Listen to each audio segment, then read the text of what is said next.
પાલનપુરમાં વિદ્યાર્થીઓ પર લાઠીચાર્જ કરાયો, પોતાના પ્રશ્નોની રજૂઆત કરવા પહોંચ્યા હતા। પાટણમાં આવેલા આદિજાતિ કુમાર છાત્રાલય વિદ્યાર્થીઓએ પાલનપુર આદિજાતિ કમિશનર કચેરીએ વિરોધ કર્યો હતો।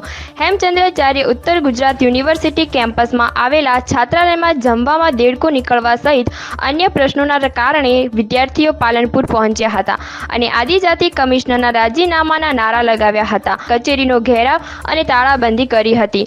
મોટી સંખ્યામાં વિદ્યાર્થીઓએ હાજર રહી હલ્લાબોલ કરતા સ્થિતિ વણસી હતી, જેને કાબૂમાં લેવા પોલીસ અને વિદ્યાર્થીઓને ઘર્ષણ થતાં પોલીસ દ્વારા લાઠીચાર્જ કરવાની ફરજ પડી હતી, જેને લીધે વિદ્યાર્થીઓમાં નાસભાગ જોવા મળી હતી। સમગ્ર મામલે આખા ગુજરાતમાં રાજકારણમાં ગરમાવો જોવા મળ્યો હતો। અહેવાલ હસમુખ રાણા, પાલનપુર, બનાસકાંઠા।